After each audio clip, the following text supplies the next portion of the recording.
Hello and welcome everybody to the third and final series of Masterclass events that we're running jointly between the Royal Meteorological Society and the University of Reading. So I'm Liz Bentley, I'm Chief Executive at the Royal Meteorological Society, and alongside me this afternoon co-chairing this Masterclass is David Brayshaw, who's an Associate Professor at the Department of Meteorology at the University of Reading. So I've just got a little bit of administration to get through, I guess, before I hand over to David. So the first thing really, just a reminder, if you aren't a member of the Royal Meteorological Society, I'd encourage you to join. The list of benefits for being a member of the Royal Meteorological Society. And one of those is accreditation. Professional accreditation in meteorology is recognised across the community. And is one of the reasons why we decided to put on these masterclasses jointly with the University of Reading, recognising the need for continuing professional development of particularly operational meteorologists.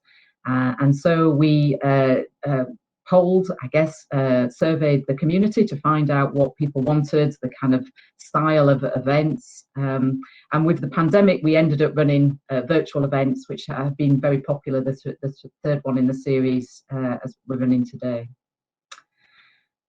Some quick tips really to improve your experience on Demio. If you have any troubles at all, either with hearing things, can I suggest you drop out of this and then rejoin the link, but make sure you use one of the 4 browsers shown here.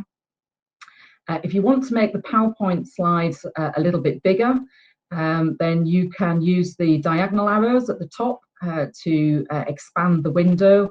And also I would recommend closing the chat. So that's the right arrow and vertical line. You can close the chat just to make the presentation a little bit bigger. But I would encourage you throughout the presentation to post any questions that you might have, because we've got plenty of time for Q&A this afternoon. So any questions that you have will come to during that Q&A session. Can I also draw your attention to some polls that we have? So if you click next to the chat, there is a tab called polls, and you'll notice there are 2 polls up there at the moment. And we'd encourage you to fill in those polls during the presentation or at the start of this presentation. And one of the operational meteorologists joining us this afternoon will refer back to these polls later on. So I'd encourage you to fill those in. And then finally, I'm just going to hand over to co-chair this afternoon, David Brayshaw, who's going to say a little bit more about this series and introduce our speaker this afternoon. So over to you, David. And hello to those of you joining us from around the world. Watching the chat, there's quite a diversity of people joining us from around the world. On behalf of the Meteorology Department, I just want to say how delighted we are to be partnering the Royal Met Society in bringing forward this series of masterclasses on winter storms. This is a bit of a new initiative for us in the department, but it's a great opportunity to explore broadly the impact of our research and how it relates to people actually making operational decisions and operational forecasts on a day-to-day basis.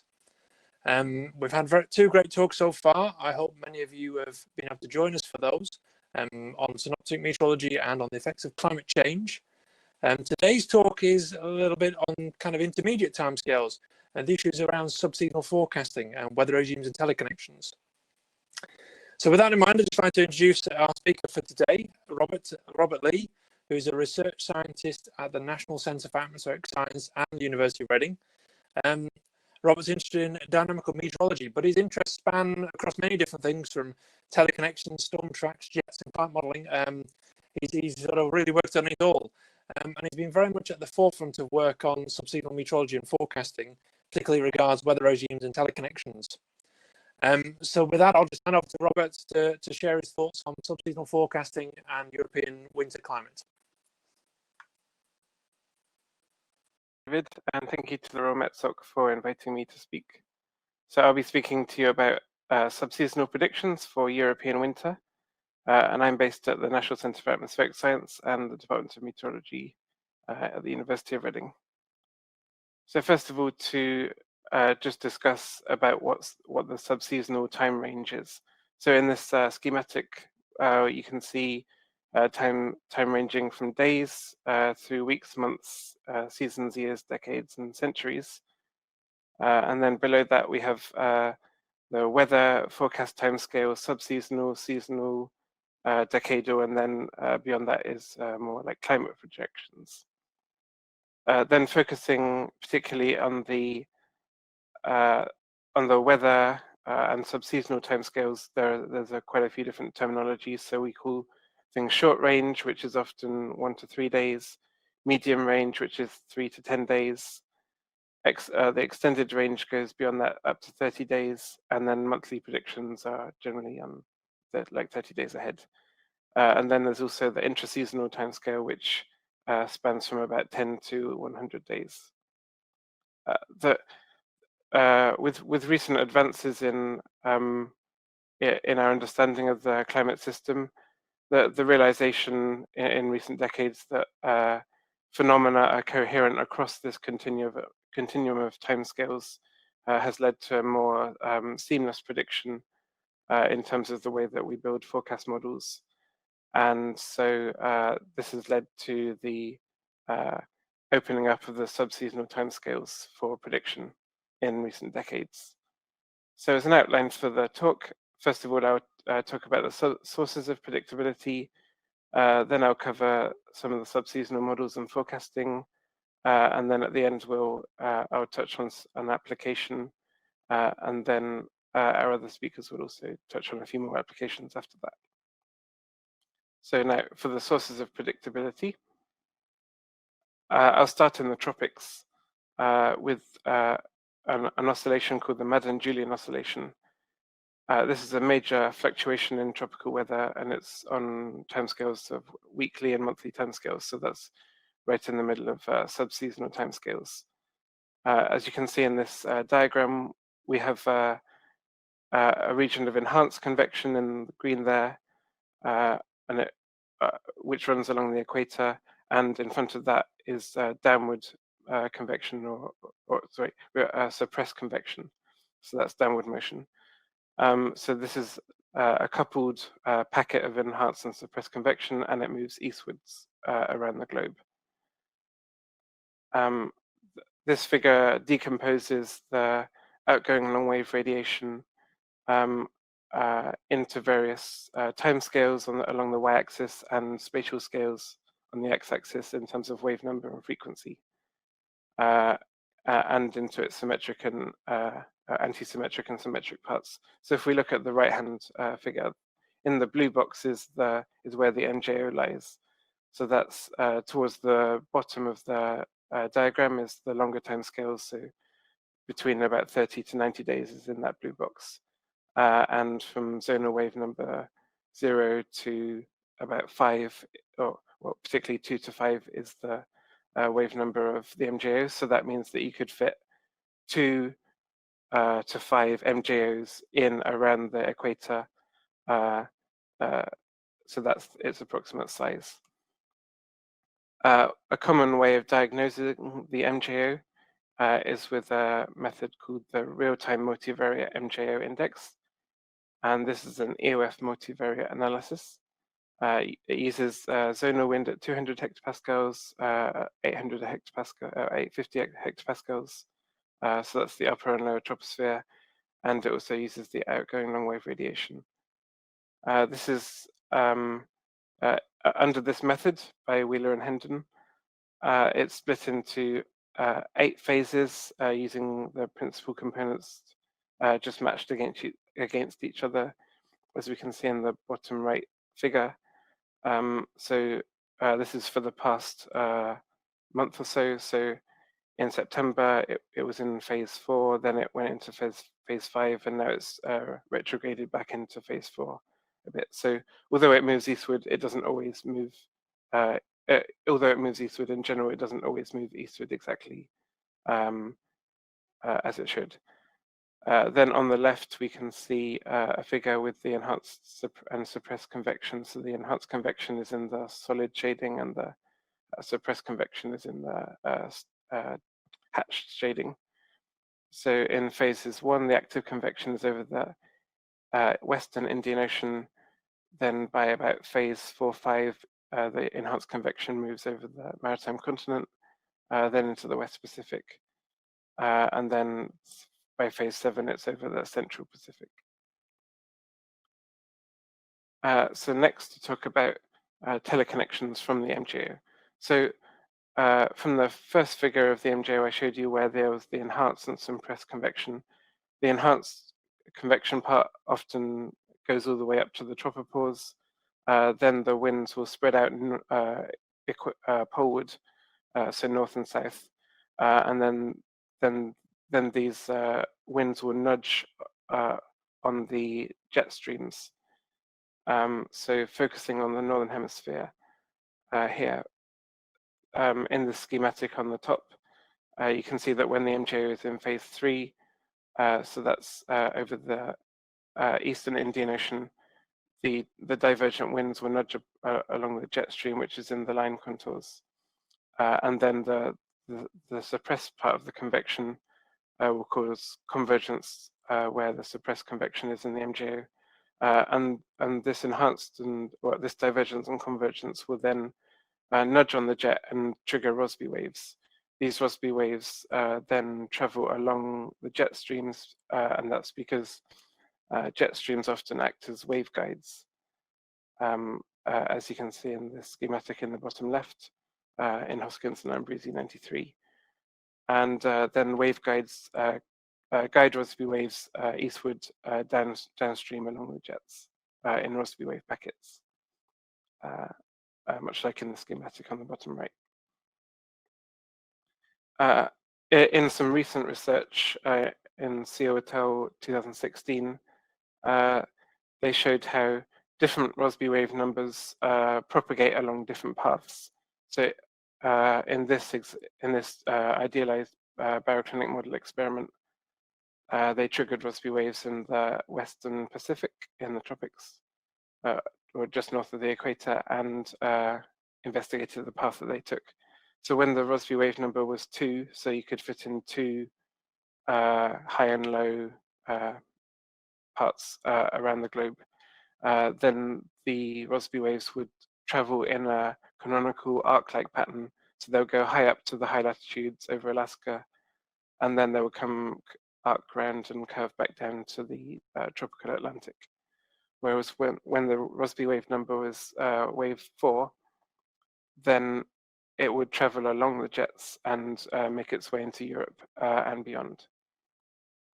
And then this becomes relevant when thinking about the MJO because, as I said before, the MJO can be Rossby wave number size between about 2 and 5. So its size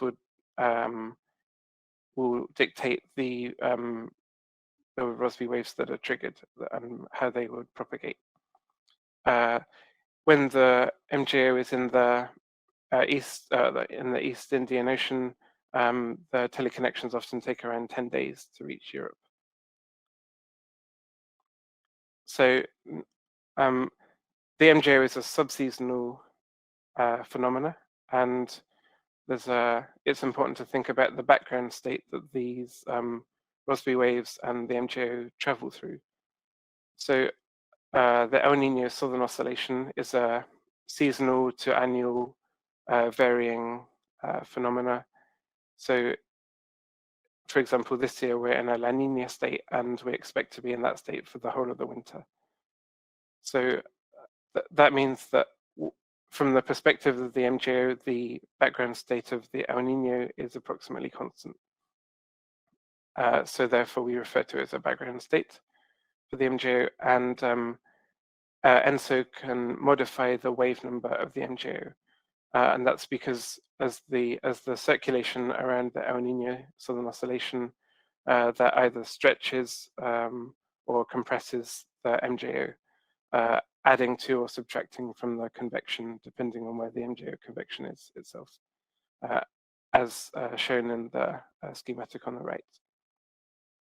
So it turns out that when we're in an El Nino state, then we can trigger Rossby waves, quite a lot of Rossby waves, and that's because the MJO convection is approximately wave 4, and as I was saying on the last slide, then that's very conducive to traveling down the jet streams. The position of the jet streams is also influenced by ENSO. So in El Nino years, then the end of the Pacific jet is aligned quite closely with the entrance of the Atlantic jet. So then Rossby waves can travel all the way along the jet streams. Whereas in La Nina years, the MJO is much broader because of its addition with the convection of La Nina, of the La Nina Walker circulation, and the jets are also separated, and so we don't get any Rossby waves which travel down along the jets. Instead, the Rossby waves that are triggered wave 2, and then they travel in a more arc-like pattern, and so they might only affect North America, for example. And so there isn't much of an influence in the European region. So we don't expect to see as much of a NAO positive impact, but I'll get onto that a little bit more next. So next to focus on the extratropics, and one of the common ways of diagnosing the weather in the European region on subseasonal timescales is using weather regimes. So this splits the large-scale flow into a cluster of distinct patterns. In this talk, I'll go mostly into talking about 4 weather regimes, but there are many methods, and sometimes people talk about 7 weather regimes, or for Europe, or 29 weather regimes as well. These are appropriate for the medium and extended range timescales, and that's because when we're diagnosing the weather into or splitting them into these 4 or 7 patterns, these patterns, as you can see from the schematic, they tend to be quite large scale. So there is the fidelity of the pattern is quite low. So we can only see approximately 1 high and 1 low, or 1 ridge and 1 trough sort of pattern in these 4 patterns.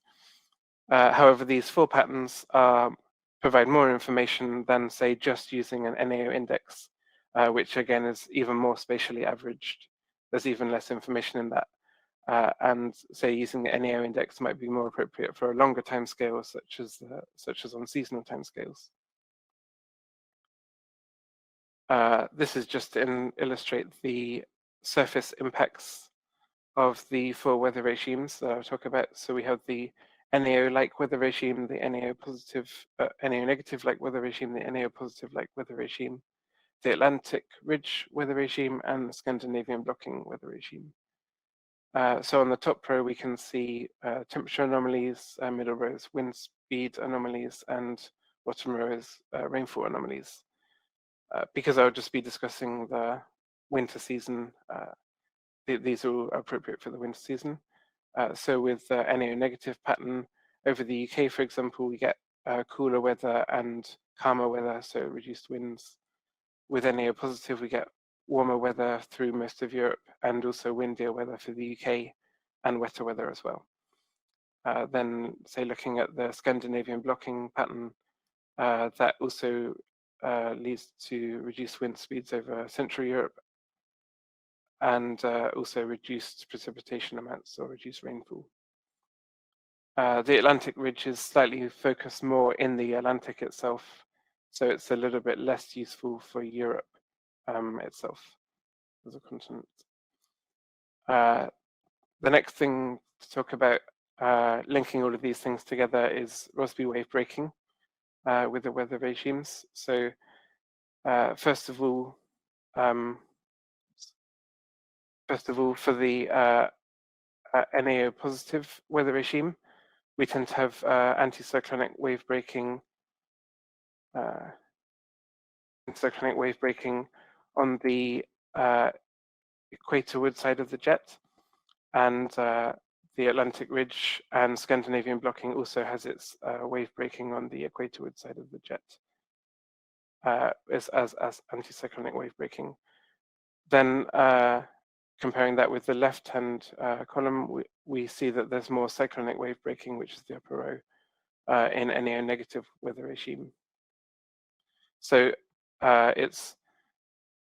different weather regimes are associated with different wave breaking, and that's related to the weather regimes that we have. Okay, so in the exotropics, this is a contingency table of how the MJO relates to the weather regimes. So in the left-hand panel, that's for El Nino, and for the right-hand panel, that's for La Nina. Then we have 4 columns, NAO negative, NAO positive Atlantic Ridge, and Scandinavian blocking.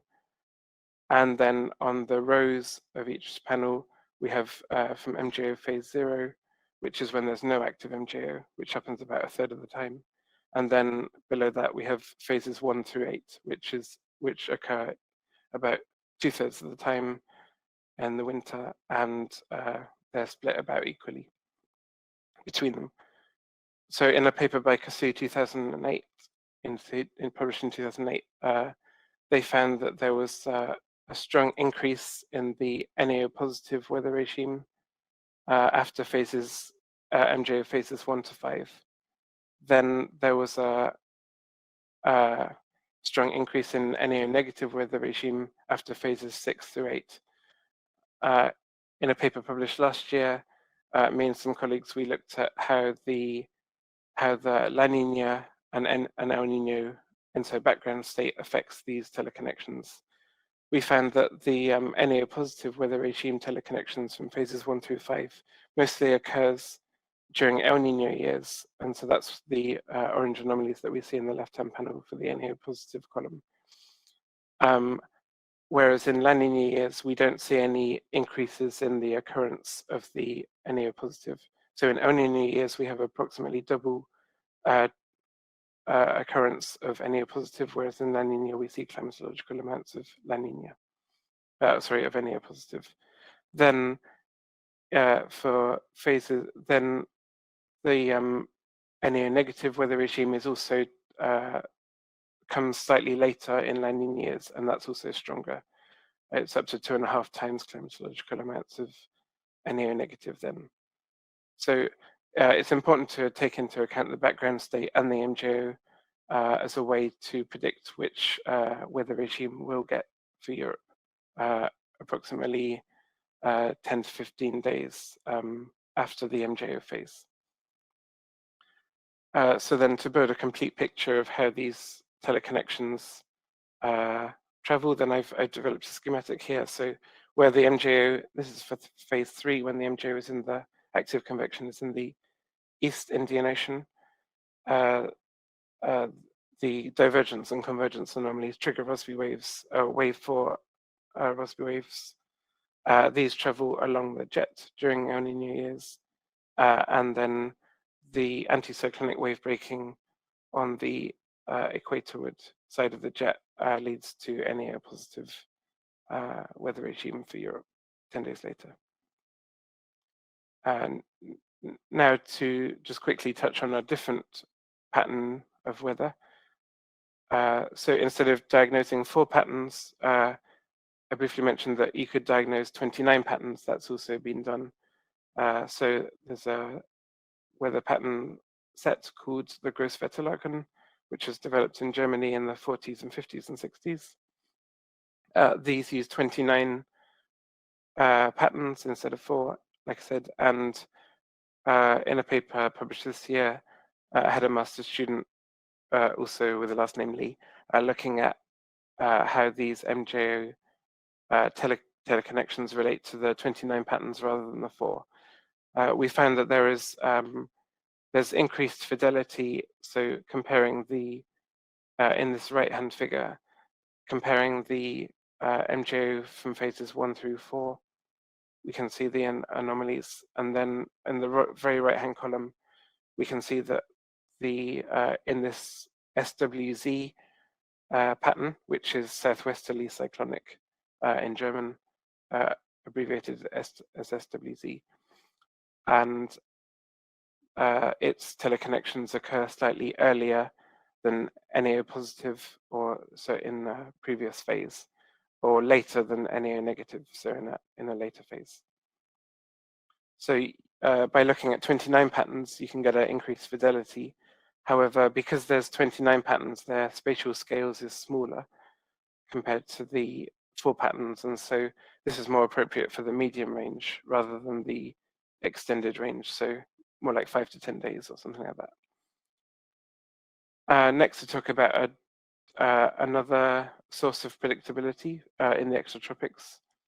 There are other low-frequency oscillations. So in the schematic on the left, this again diagnoses or decomposes the wave number on the y-axis and the frequency on the x-axis, a bit like we did with the MJO, but just flipped around here.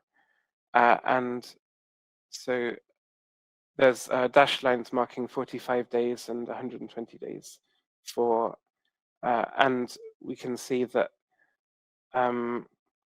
there's approximately, so there's some peak at wave numbers between wave numbers 2 and 4, for reading off on the y-axis, some peak in power there. And so that tells us that there are some oscillations that occur just in the extratropics, as this is diagnosed for, again using OLR anomalies. So then there's a method developed recently by Christiana Stan, published in 2019, which was looking at mid-latitude seasonal oscillations and mid-latitude intraseasonal oscillations. So that's what we can see in these panels on the right here. So that focusing on the intraseasonal oscillations, they decompose this power spectrums that we can see on the left and split them into these 3 patterns. The first one of the intraseasonal ones has a peak in its power at around 45 days. This has a westward propagation, so in the lower panel on the right, in the center one. These are its centers of action here, first starting over Scandinavia, then propagating westwards at around 3 to 12 meters per second over Greenland, and then over to North America. And then on the right-hand panel, we can see another decomposition of it, so with its peak at 28 days. And this again moves from Scandinavia over the Arctic, or around the westward around North America, Canada, and into the Alaskan region. And this has a period of around 28 days and a westward propagation speed of around 20 meters per second. So if you know what the current state of these oscillations are, then you could use this as a way to predict what will be happening some days later, or on a extended range of timescale later, because we know how these patterns propagate. Next, to move into the stratosphere. So there's one of the main things affecting our weather from the stratosphere is the polar vortex. This is a ring or donut-shaped vortex in the stratosphere with its maximum speed around 60 degrees north. And it's in the winter hemisphere only, and it's mainly comes about through the thermal wind relation. So the polar vortex speed turns out to be coupled with the MJO. So in this figure on the left, from Garfinkel 2012, on the x-axis is the MJO phase, and on the y-axis is the days after the MJO event, going up to 50 days at the top. But focusing more on the 10 to 20 day time scale, after MJO phases 1 through 6, there's a decreased vertical heat flux going on in the North Pacific, triggered from the MJO. This cools the stratosphere and decreases the vortex speed. Whereas after phases 7 and 8, the MJO triggers increased vertical heat flux in the Northern Pacific region, or the Aleutian Low region, which warms the stratosphere and decreases the vortex speed. Then I was looking at how this differs between as with the ENSO background state. So on the right-hand panel, on the right-hand 2 panels here, we have El Niño and La Niña, and we can see that there's a much larger effect on the polar vortex wind speed during La Niña years compared to El Niño years. And one other coupling between the MJO and the polar vortex is also via the quasi-biennial oscillation, but I won't. This has a little bit less of an effect in terms of its relevance for Europe, so compared to say ENSO. So I won't go into that more here, just for the sake of time. Then, so I've just talked about upward coupling into the polar vortex, and now I'll talk about downward coupling from the polar vortex into the European region. So when the polar vortex is weak, this increases the probability of getting a NAO negative regime by quite a lot, and is certainly significant statistically. And this was published in a paper by Andrew Charlton Perez in 2018. And when the polar vortex is strong, this leads to NAO positive and Atlantic ridge probability increases of being in those two regimes. So then we can find a full connection between the MJO and the NAO that we triggered that comes via the stratosphere and the polar vortex. So before I was talking about the tropospheric teleconnection, and this is talking about the last part of the stratospheric teleconnection pathway between the MJO and the North Atlantic region. So so from the previous slide, where we're, say, on looking at the right-hand panel, where after MJO phases 7 and 8, we're decreasing the polar vortex speed, so we end up with a weak vortex. Then with the downward coupling from the back down from the stratosphere, then this triggers the NAO negative weather regime.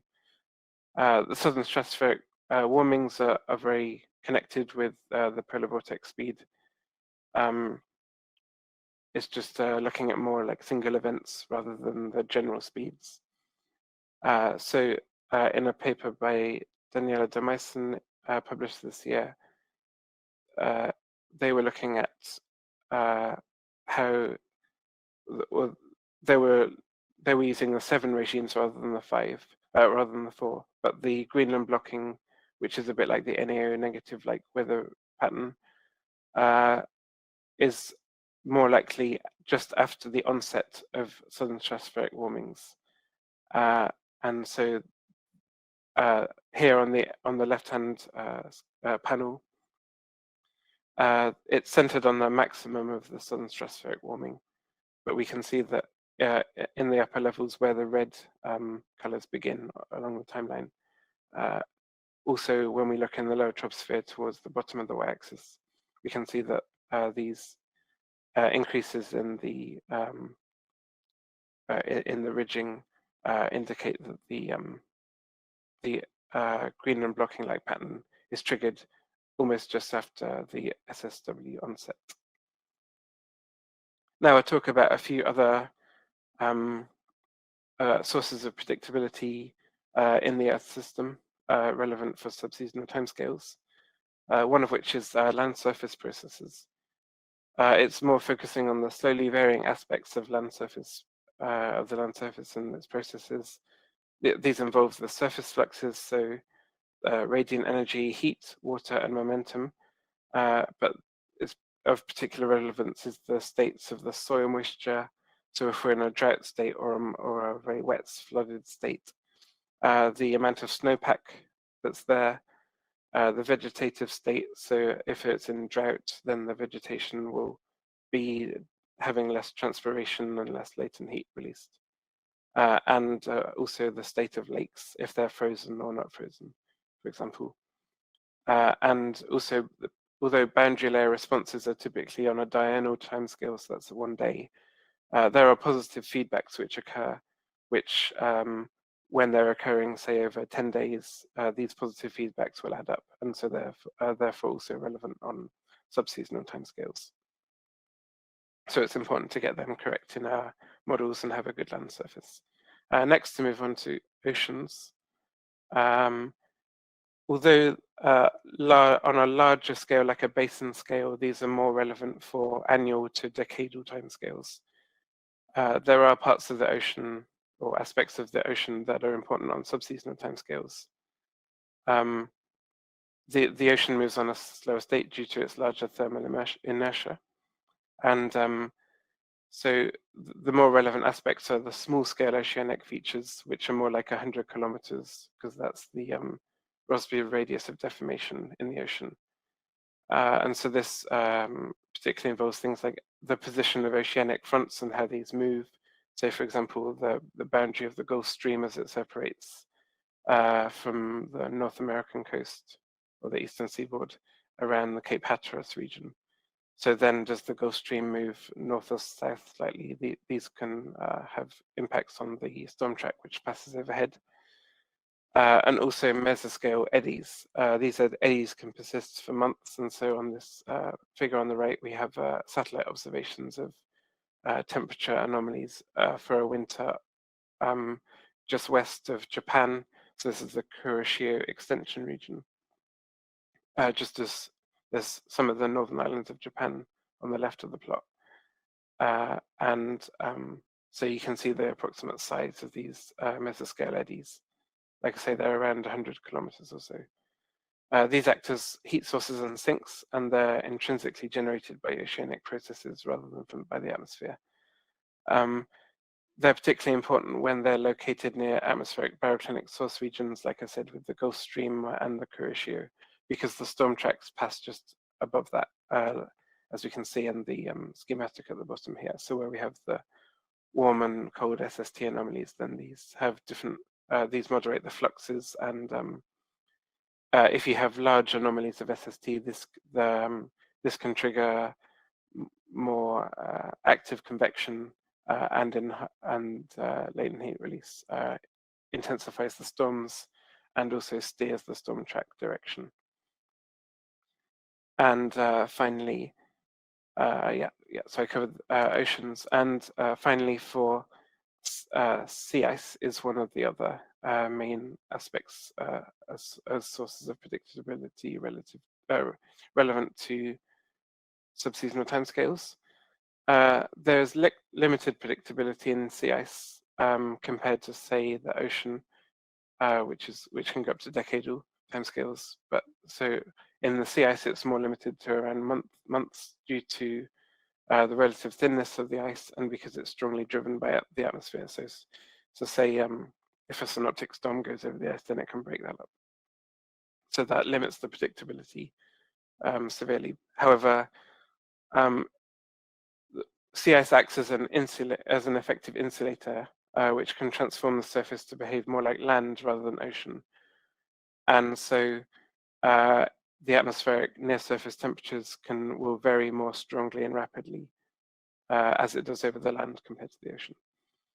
The parameters of sea ice concentration and sea ice extent are the primary focus for subseasonal prediction. These determine how the ice heat fluxes are modulated by the sea ice, and these parameters inform the presence of sea ice. The predictability of relevant for the atmosphere on subseasonal timescales is mostly via persistence.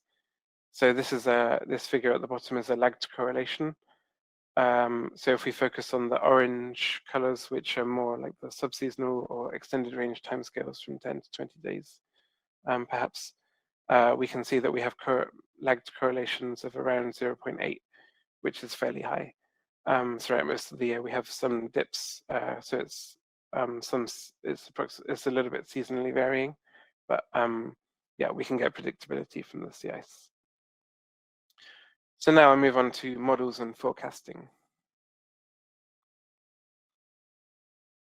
So one of the problems with subseasonal forecasting compared to weather timescales or short-range timescales is that the errors will grow in forecasts grow exponentially with time. So at the very start of the forecast, we have small errors because the data assimilation of how the atmospheric state is pretty good.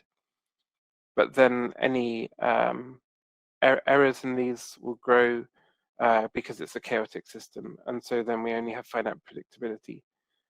With nonlinear logistic error growth, then we end up saturating the error up to, say, 1 or 100% error, and so then at long lead times, and so then all predictability is lost.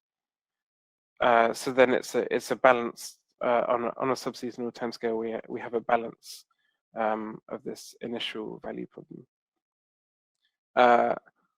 One way to help with that is through spatiotemporal aggregation, as I was talking about earlier with weather regimes. This is a spatiotemporal aggregation compared to, because it's on a daily time scale and it's on a much larger time spatial scale compared to, say, a postcode forecast, which you would expect for the day 1 or day 2 forecast. This is a common practice to aggregate in the spatio-temporal neighborhood of the point of interest for subseasonal timescales, and it's chosen so that a large part of the variance associated with unpredictable scales is filtered out, while most of the predictable signal is retained. So in this schematic at the bottom here, we have, if we look at the scale range from 1 month to 1 season on the y-axis, that's why teleconnection indices, such as the ones that I was going through earlier, are particularly relevant on the subseasonal timescale between a month and a season, where all the things like rainfall have finished being useful to directly forecast after just a few days.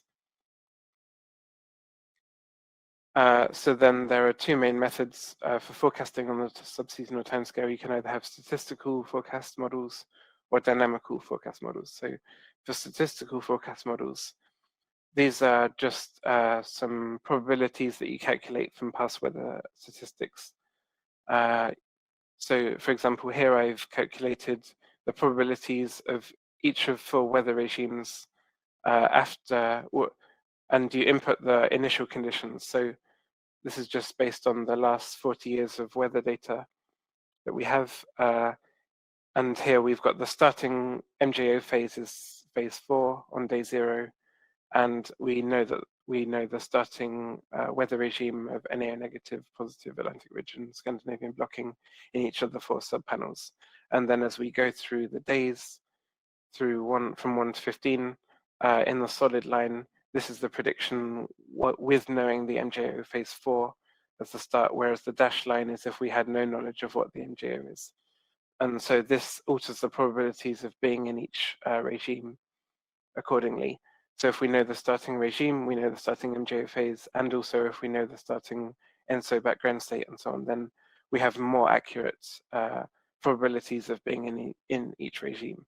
And often on the subseasonal and seasonal and so on timescales, we deal more with probabilities than deterministic forecasts of something definite. Everything is much more in probability space. Issues with these statistical forecasts arise if we have a non-stationary climate. So if you have decadal or multi-decadally varying processes, so if say 20 years that you do calculate your statistics over is different from another 20 years that are coming up, then your probabilities won't be correct. So then you'll get errors in your statistical forecast.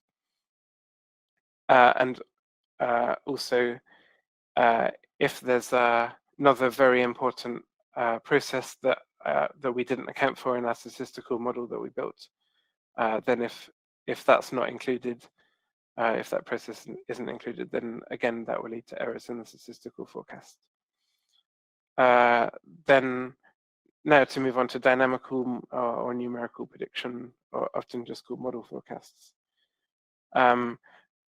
So these use the same models as like weather models, but they're just run for longer and with sometimes with more model components included.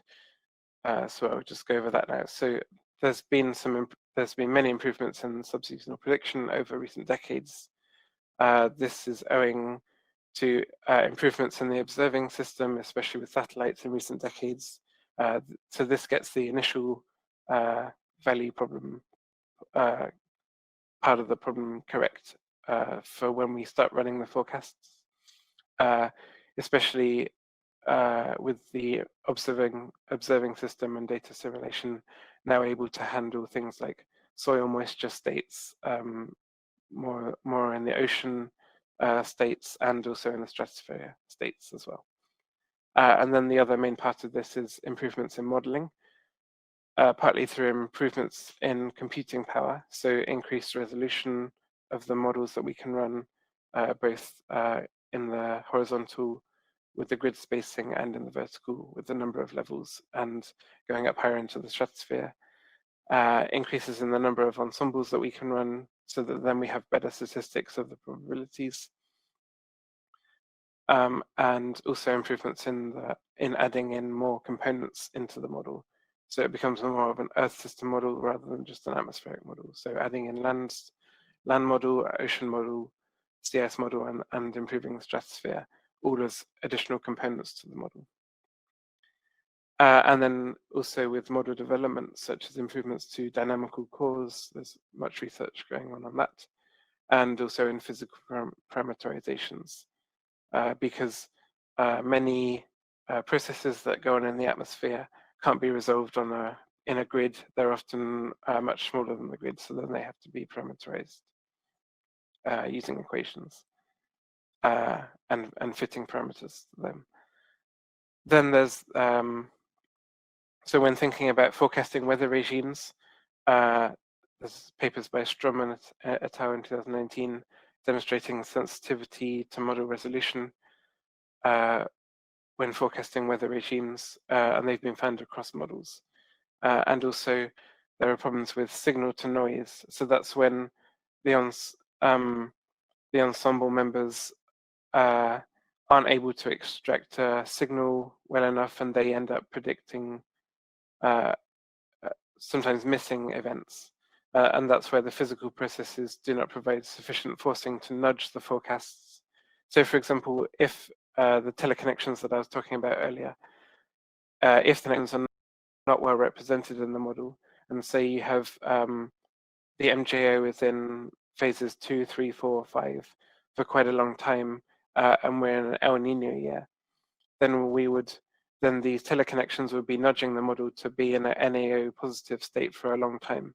Whereas maybe the model, if it doesn't represent these teleconnections properly, the model might tend to drift into another weather regime state for the European region. And these problems also, these problems also rectify into longer timescales. If we're not representing these processes well, then when you average over seasons, decades or centuries, then if these processes aren't well represented, then say for example for the European region, if we don't have this teleconnection well represented, then maybe there's not of an NAO positive like state isn't occurring enough in the model, or there isn't enough of a block state occurring in the model. So if it doesn't have the stratosphere well resolved, for example. So these subseasonal processes are important on longer timescales, because even when you run a model for centuries, it still runs through every single day and includes subseasonal processes in it. Now, just a quick overview of the operational subseasonal models.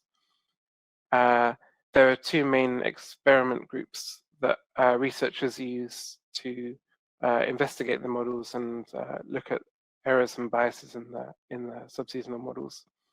The first is a project called the Subseasonal to Seasonal Prediction Project, and that's a global project using models from Australia, China, Italy, France, Canada, Europe, the ECMWF model, Russia, Japan, Korea, America, and the UK. And then there's also another experiment, the SubX experiment, which just focuses on North American models. So forecasters might use any of these models. They might buy the forecasts and use them. And then researchers can, in the SubX experiment, you can get hold of any of these data as soon as it's been run, whereas there's a short embargo period in the S2S project. An example of how model research and development affects these. So for example, the MJO impacts the NAO skill scores. So in this schematic here, we run from 2002 to 2011 and increased skill is on the y-axis. In the days when there was no MJO in the forecast in the dashed line, we can see a steady improvement relating to improvements in the model. and this is at days 19 to 25, so on the towards the end of the extended range. Whereas when the MJO was active in the forecast, then we can see at first it was less good than the days without the MJO. So the MJO was basically making the model worse for Europe. But then towards the end of this period, improvements in the MJO means that it actually adds more skill to the model compared to days when there was no MJO. So that just shows the importance of doing research on these processes like the MJO, even though it's far away in the tropics. It will still help improve our model predictions for our region on subseasonal timescales. Quickly, let's just look at some of the forecasts. So the ECMWF forecast is run twice a week. So this is the latest forecast, which was run on Monday. We can see that the on Monday, the state of the MJO was in phase 4, but it's moving to phase 5 now, and then 6 next week. The current La Nina state of ENSO is in La Nina state for the rest of the winter. And so then these are a quick look at the weather regimes forecasts from Monday. So towards the end of this week, we should be finishing in the Atlantic Ridge pattern and then moving to NAO negative pattern. And then onto Scandinavian blocking pattern, which should last, or the ensemble says it will last for quite a while. But as you can see, there's a diversity in the ensemble members, as you can see by the many different colors. Overall, though, there's reduced chances of NAO positive weather regime, and that's consistent with being in La Nina. We have much fewer teleconnections nudging us into NAO positive when we're in a La Nina state. This is just a Hovmöller forecast. So on the y-axis going down is time, and then on the x-axis is the extratropics in the northern hemisphere. And you can see, so UK is around the center of the plot. And you can see how how the ridge drifts westward, contributing to the NAO negative development. And then as the Rossby wave packet breaks, then we end up with Scandinavian blocking towards the end of the month. But models can struggle to represent these block patterns, especially beyond 2 weeks. It's much better at predicting the zonal patterns. Just quickly, the subseasonal forecast applications are often related to energy, health, transportation, agriculture, water, and extreme weather. And this is my last content slides, which shows the applications relating to health.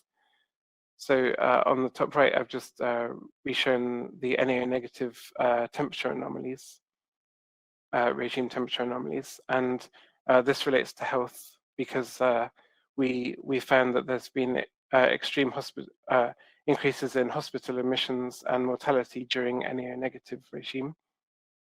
And the extreme hospital admission and mortality events, these only occur during the NAO negative regime.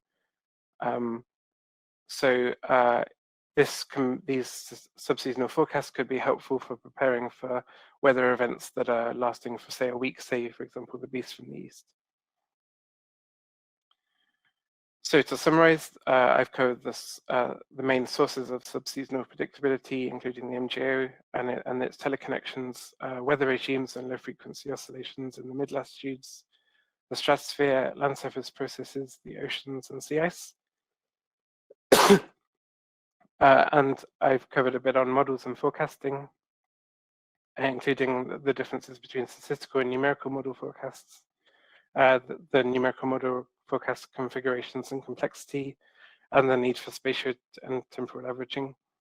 And I've just touched on subseasonal applications. So thank you for listening. Robert, a very wide-ranging and thought-provoking talk. It's a very rapidly developing topic, and I think that it's only really just beginning to be explored in terms of applications of forecasting. Personally, I always find it fascinating how these remote drivers can influence European weather and climate. I can already see there are a lot of questions coming from the floor, but before we get to those, one of the features of the masterclass is that we've invited two users to come and two people who use to come and share their thoughts and responses to Robert's talk. So I'll just hand over to Liz to introduce those.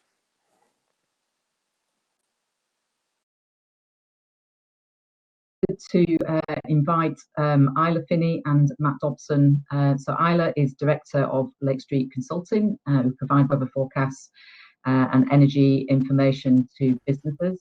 And Matt Dobson is the Manager of Energy and Analytics at DTN, which is formerly known as Meteor Group. So I'll hand over to Isla first, and I think we'll make some reference to those polls as well.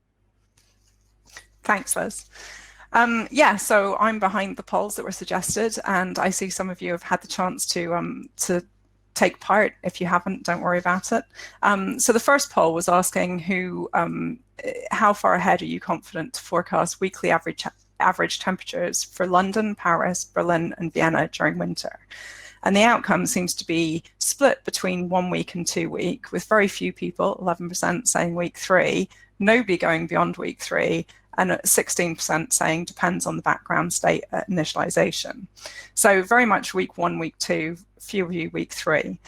I'd say, well, I don't believe there's a single static correct lead time. I think it depends a little bit on the accuracy of what your application is requiring for what confident means. But for me, then the skill, I'd definitely say that the skill varies depending on the background state. A recent example of this is the challenge of formulating a temperature forecast for next week, sometimes known as week 43, from which to estimate gas demand. So think back a few weeks, and if we go back 3 weeks back, then there was an investigation area in the Atlantic, which had a 60% likelihood of formation, and the models were varying tremendously as to where they were going to track it, with some taking it over Florida, some taking it into the Gulf of Mexico. So at that period, I was kind of, well, I think a lot of people were thinking, okay, you know, likely there'll be a tropical cyclone. We're not sure where it's going to head. And so the confidence is low, because actually if it heads to Europe, then it's going to make a big difference. But if it heads west of Greenland, then it could lead to a Scandi blocking high or a Greenland blocking high setting up and giving us much cooler weather. 2 weeks out. Okay, so now there's a hint of the MJO moving into phase 6. There was then, it's kind of got stuck. So the forecast actually looked quite similar to how it does today. So that gives some support for NAO negative. As Rob's explained, with La Nina, you could have a bit more confidence in that. So maybe you're quite confident about your 2 week out forecast. But the models aren't agreeing if X delta, the remnants of delta, are going to head east or west of Greenland. And so there's massive amounts of uncertainty from that. And depending on which way it tracks, then you end up with very different scenarios for Europe. So in that sense, maybe hold off a bit longer. And then this week, you'd kind of think that we're in weeks, 1 week ahead. You'd kind of think that your confidence would pick up. And as Rob's just showed on Monday, then you had the majority of the regimes going from NAO negative to a Scandi blocking high. And yet the detail, and this is where regimes are limited, the detail is really important, because for those of you who've looked at operational models in today or yesterday, there's a low pressure system tracking in towards the UK, but in towards the UK makes a big difference as to whether it's slightly further west, giving a warm flow across Europe and near to just above normal temperatures, or if it's further east, which could actually give quite a lot cooler temperatures. A totally different scenario would be if you had a stable, strong jet stream in El Nino with MJO in phase 3, when you could be fairly confident that the pattern was quite stable. And so model guidance is merely that. It's only guidance. A single model seldom delivers accurate evolution and uncertainty information. And then hopefully to give you a slightly different flavor of doing how we look at models when we're doing operational forecasts, then there's the second poll. And the question was, what day is best to write a 3 week forecast? Forecasts are available as indicated, and the earlier in the week is better for the client.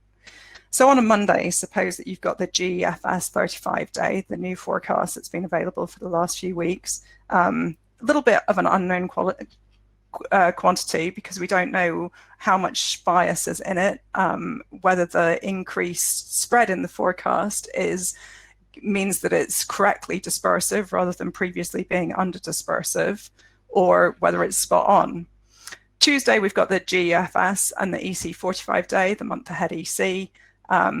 Wednesday, we also have the EC seasonal, and then the Thursday, you just get the GEFS, Friday, GEFS, and the EC 45-day again. For those of you who are thinking the EC 45-day comes out on a Monday and a Thursday, it does, but it's so late in the day, it's not relevant to many clients until the next day. So the data is listed on the day that it's relevant to the clients.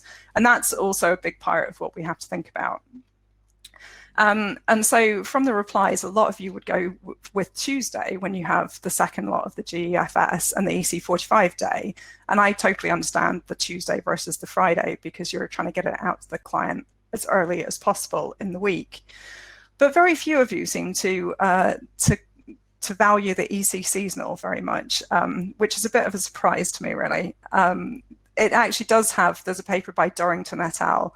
That was out earlier this year. Josh Dorrington came and did an internship with Lake Street and has some very nice results in. And it shows actually that the EC seasonal is quite competitive and at times even better than the EC 45-day. Also, the EC seasonal is a completely different forecast structure, model structure. So for me, I want to see as many different models as possible. And so seeing the EC seasonal, which is a different flavor to the GEFS and the EC 45-day, means that we're more likely to explore the unusual options and see if there's cold risk or warm risk. So personally, I would have gone for Wednesday, but there's lots of different arguments here. So I'd say that there's no right answer. By next week, if you imagine that the EC seasonal was out, it comes out on the 5th of every week. So by next week, it would be outdated. And only if the patterns evolved as the EC seasonal forecast, would I still consider it relevant. So if the EC seasonal, for example, went off on a super warm tangent for the first week and it ended up being near normal or cold, then I would literally chuck the EC seasonal in the bin and disregard it. The information for the rest of the month is irrelevant because it's got the first week wrong, what I call the non-shadowing ensemble members. And so, yeah, hopefully that gives you a flavor as to how we look at the different forecast information. And Matt's going to go into some more detailed examples of how subseasonal trends or subseasonal signals can give us a heads up. Great, thanks, Isla, and yeah, thanks very much, Rob. That was a fantastic talk and lots to think about there for the subseasonal forecast. So I'll just give you a little bit of a background on what I do at DTN, formerly Meteor Group.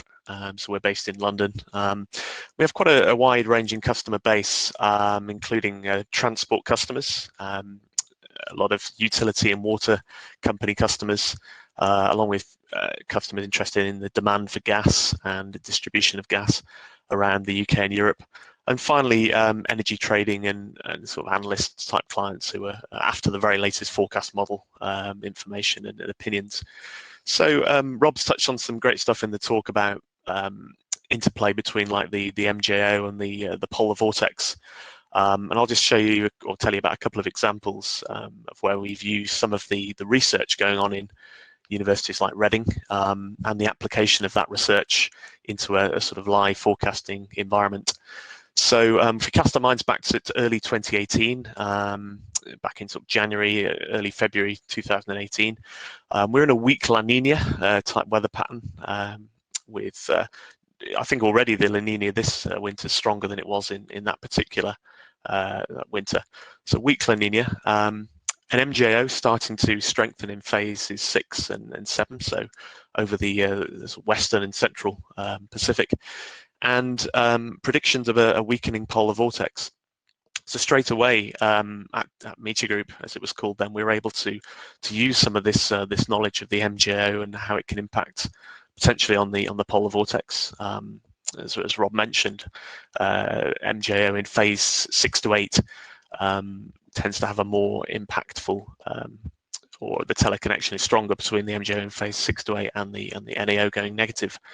And potentially this is through a stratospheric pathway, as Rob mentioned as well. So I think with this information in hand, we were able to start to inform our customers, even a month, 3-4 weeks ahead, that watch out for some colder weather coming in later in February.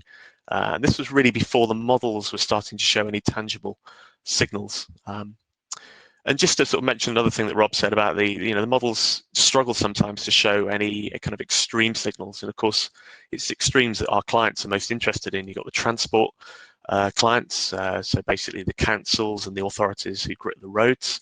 They'd like to know in advance, if there was a real cold spell coming up. They can then buy in more salt, potentially when the price of salt is cheaper. Back in the very cold winter of 2009 and 10, there was actually salt shortages in parts of the UK. It was such a long, cold winter that the availability of rock salt for gritting the roads became quite short, and there was some quite stressful nights when councils literally couldn't go out gritting sometimes. So that's one thing. Of course, energy traders are always interested in getting in on the early information. Are we going to have a big cold spell? How will it affect the demand? And utility companies making plans for are their networks, the electricity pylons, going to be compromised? So yeah, it was good to have that background research to start to talk to our customers in kind of early February. And we saw the polar vortex was weakening, increasingly so in the forecasts. And as a result, as we got nearer the time, the models latched in on that signal. We got some good positive feedback from the customers on that early call. And obviously in the lead up to the event, in the kind of 2-week ahead timescale, this is when probabilistic forecasts from some of the models and also some of our other analogs, will a splitting polar vortex have more impact on Europe than a displaced polar vortex? Things like that we were able to use to our advantage. Of course, the other side of the coin was last winter, where the polar vortex just didn't seem to want to slow down. So in mid-January, we were getting questions from our customers saying, we can see the MJO is starting to move into phase 6. Will it continue into phase 7? Will this disrupt the polar vortex and cause a cold February? So this was January 2020. And we looked at the MJO. We could see there were certainly signs of it getting into phase 6. It was a kind of weak El Nino last winter, Modoki El Nino. So that's something we sort of were watching closely. But having said that, we saw the strong coupling between the positive NAO and the polar vortex persisting through into early February. And we look back at some previous years when this strong coupling had been evident, and some of the winters that were coming up in our analogs. So our statistical forecasts, as opposed to our sort of model forecasts, were showing a sign of persistence. So sometimes when this coupling becomes very strong in the sort of high latitudes, and particularly if the MJO doesn't look like being particularly strong in phase 7, the polar vortex becomes the kind of the daddy signal, the thing that can't be broken by other drivers, and it certainly was the case. The MJO trended, becoming weaker and weaker in phase 7, which was a little bit good news for us on the forecasting bench. There was about a week where we were getting a bit worried about it, but we could see the trend was for a weaker MJO in phase 7. And of course, the polar vortex just kept getting stronger and stronger. And finally, some of the other research we've been making use of is coming out of Reading, which has been great stuff, is Simon Lee's sort of discussion about the Greenland and Scandinavian dipole preceding a major sort of stratospheric warming event. So high pressure over Scandinavia, low pressure over Greenland, a deep southerly flow to the north of the UK, helping to initiate disruption of the polar vortex, according to some of Simon's research. It's not the only precursor to an SSW event, but certainly it explains some of the SSW events in the data set. And there was a lack of Scandinavian ridging last January. There was a trough persistently sat over Scandinavia. So that kind of helped us to tell our customers to don't worry too much about the threat of cold in February. Get ready for a really windy February instead. And of course, we saw the windiest February in the last, I think it was the last 30 years. I think 1990 was the last time we saw such a windy February in the UK. So that's a little bit of information on how we've been using some of that research to help some of our customers. And the water companies were really grateful of us telling them about a very, very wet end to last winter, and also the transport customers about the onset of some flooding, and the wind farm customers, and also utilities who were able to factor in a windy February into the wind production demand. So a very exciting end to last winter. It certainly kept us on our toes, but without this this kind of research coming out of the universities, it would make our job a lot harder. So thanks very much, and I'll hand you back to David. Great. So handing back to me, Matt. Thanks. So what if I can ask Rob to put his camera back on? We're going to go into the Q&A now, and please feel free to add your questions into the chat. We've got a few already, and I'll focus on some that focus on your presentation, Rob, to start with, and then there are a few questions that are more general. So if Isla and Matt want to put their camera on, if they want to get involved with the answering the question as well, that would be great. So if we can get Rob's presentation back up, I'm going to start with a question. So this was regarding one of the sources of predictability, so the first part of the talk. And the question here is, in the case of Rossby waves traveling down the jet stream, do they choose between the mid-latitude jet and the subtropical jet? So you had a schematic that showed them kind of propagating into the jets. Do they have a preference? Can they split, or do they go into one or the other, Rob? Yeah, so I've got the schematic as part of the summary here, actually. So often when the Rossby waves are triggered, that's from the MJO, they will impact upon the first jet stream that they come across. So if we're thinking about Eastern Asia, it's the subtropical jet stream that is where the say the northward and southward divergence from the MJO would impact on the jet there. So that's the subtropical jet.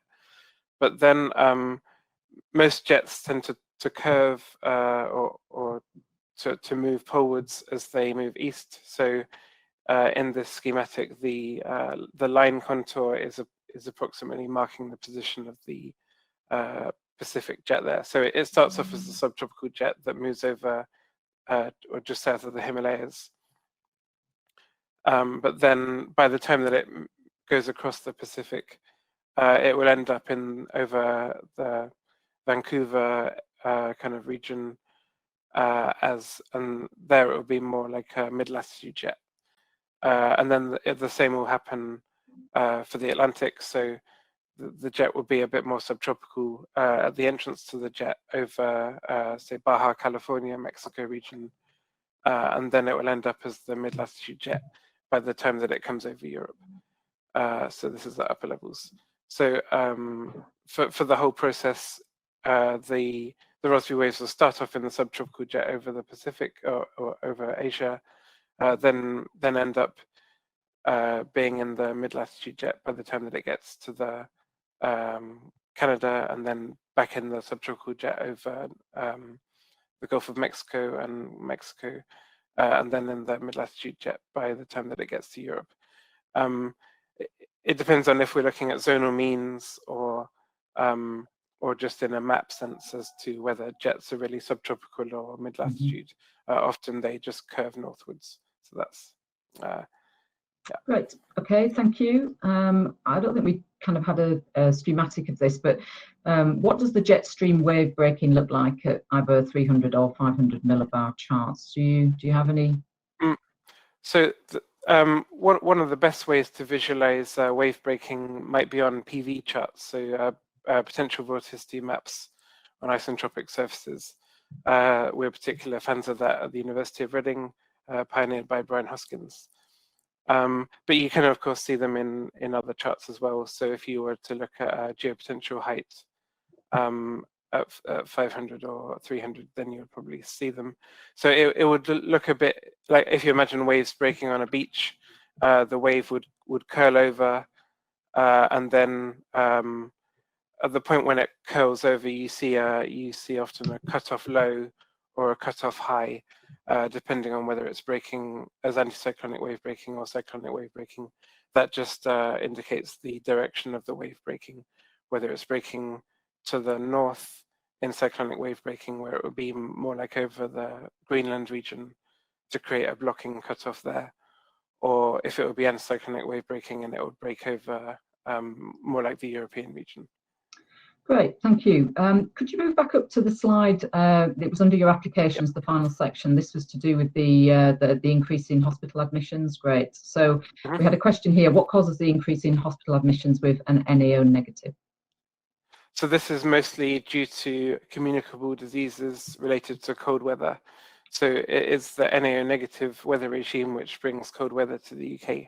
So in the mean, we have an approximate anomaly of 2 degrees, but that's over a mean of say a quarter of the time of winter that's put into the NAO negative weather regime.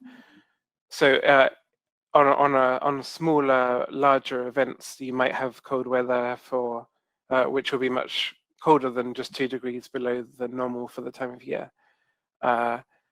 So when we have colder weather, you have more transmission of influenza, flu, and then also I guess you might get hypothermia cases as well.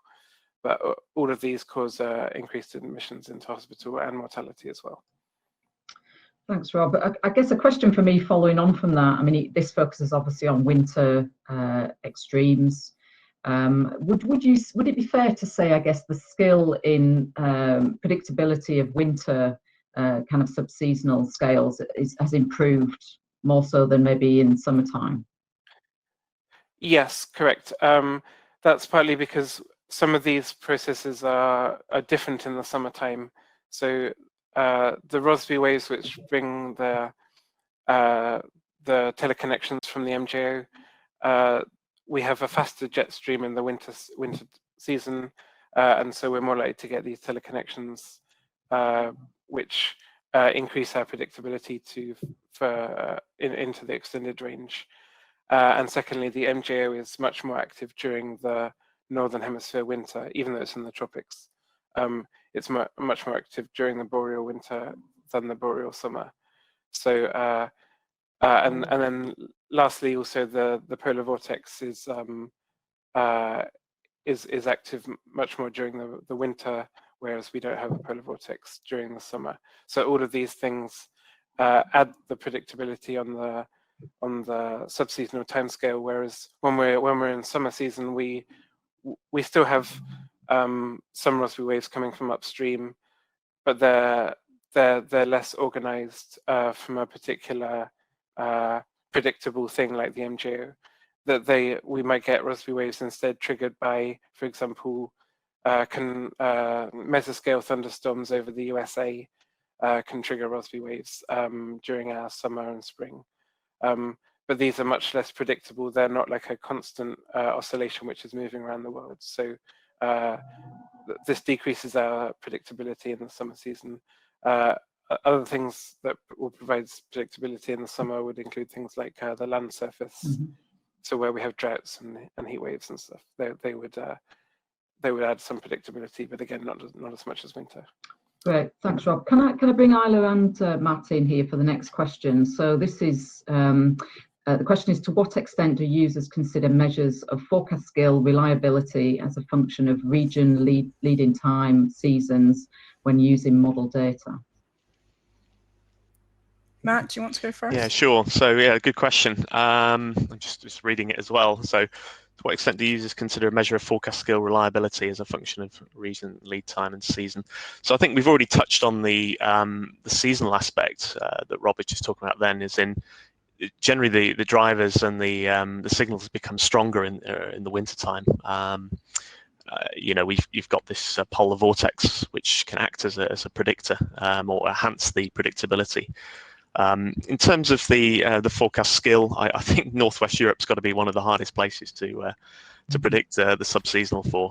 You look at some of the ECMWF skill charts from the subseasonal model, and there always seems to be an area of very low skill over the UK. So we're setting ourselves up for a fall, trying to forecast here. But I think things are getting better as there's more research and more understanding into the teleconnections, and the models are starting to factor them in a bit more. One thing we certainly make use of at DTN is well-calibrated probability forecasts. So ensuring that the model you can extract as much information from that model as possible. Rob mentioned that some of the models aren't that great at predicting extremes, and extremes are exactly what the customers want. So extracting and calibrating your forecast models, or getting hold of well-calibrated forecast models, is absolutely essential for subseasonal forecasting.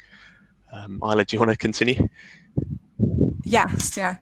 So I think continuing on from what Matt's just said, then for us, we also do a lot of in-house research. And actually, I mentioned earlier Josh Dorrington's paper. He did an internship looking at exactly that, the different forecast skill and reliability for the paper that we published was on France, but he looked across Europe for different lead times and different seasons and different models. I think the other thing that is worth noting is it's absolutely fantastic to have the reforecast data sets as well as the hindcast data sets, but some of the access to some of the ECMWF data sets via Mars is incredibly slow and laborious to get hold of it. So that's a bit of a practical constraint. And then the second aspect is that you have to think about how variable our climate is. So for example, this year in September the 15th, we recorded the second lowest ever sea ice. And so how valuable are those historic reforecast data sets? How well is the model tuned to having so little sea ice? And when you're trying to capture the extremes, as Matt just mentioned, then you just need to bear in mind what you're expecting the model error to be, so that you can take a step back and use the models as guidance, but take a step back and think, how do we expect them to be wrong given their limitations?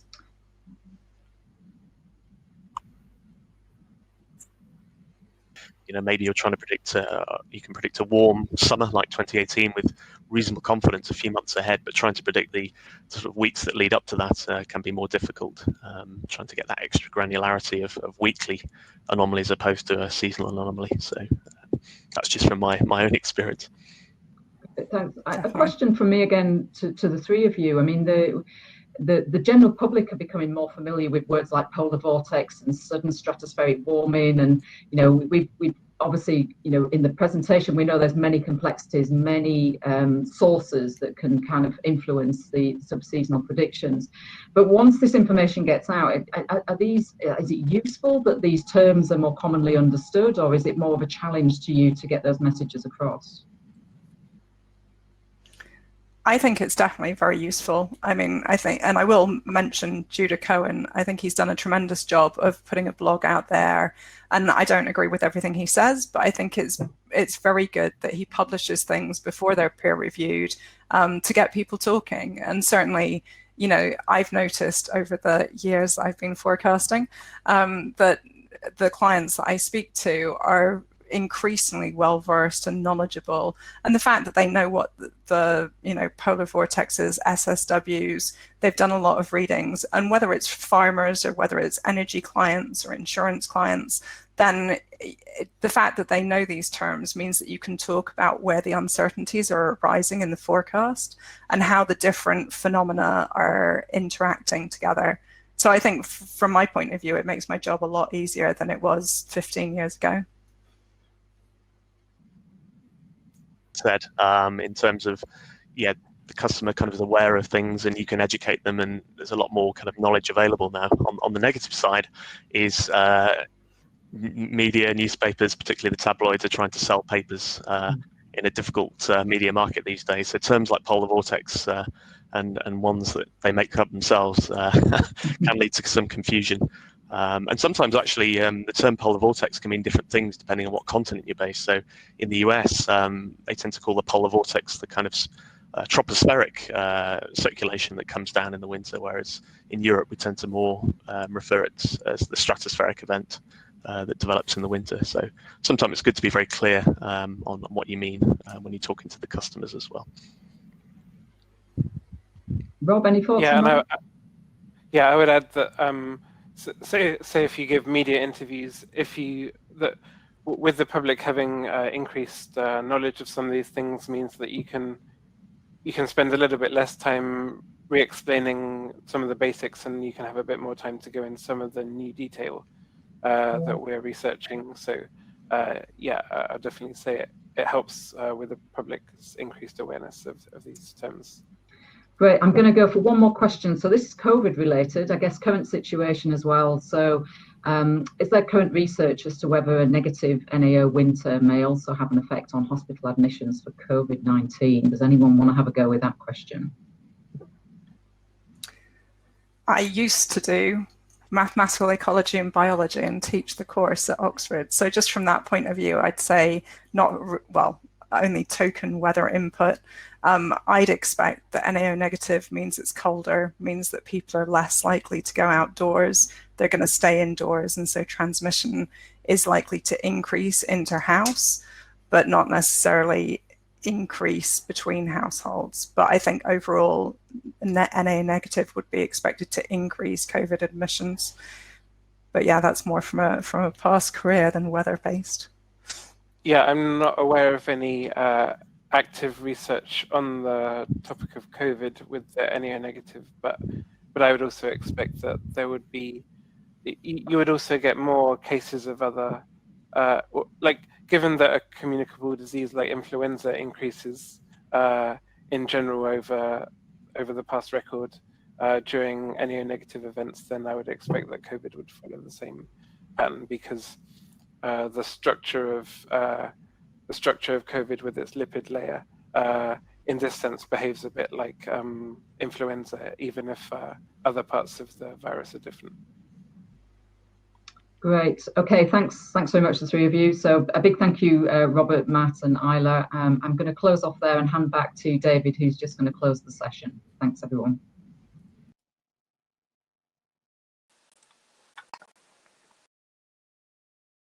There's not much less for me to do, really, except to say thank you again to our speakers, to Robert, Isla, and Matt, for a very interesting set of talks and responses and discussion. Thank you also to the audience for your contributions and questions. So I think it's been a very interesting discussion that followed. And this actually brings us to the last in our current series. So it's probably an opportunity to say thank you to our previous speakers, to Len Schaffer and Helen Dacre, and also to the behind-the-scenes team at the Royal Met Soc, particularly thinking Sharon and Amanda, who've done a lot of work making all this possible behind the scenes. This series of events has been a trial, and we've been very pleased to see there's been such a large uptake at these events. It's fantastic. So we're already actively thinking about doing another set of events, another sort of masterclass series, most likely sometime in the spring. And to help that be as useful as possible to you, and to get sort of feedback on format, what works and what doesn't work, what topics you'd like to hear about, we'll be sending around a survey in the next few days to get your thoughts and your input on how to make that, how to make the most of this opportunity. So I'd very much encourage you to take this opportunity to fill in the survey, give us your feedback of what worked and what didn't work and what you'd like to see done differently, and hopefully we can be running another one of these events similar or in a modified form early in the next year. So with that, I'll just close off by saying thank you again to our speakers, both today and in previous events. Thank you to everyone who's joined us, and I hope everyone has a good afternoon. Thank you.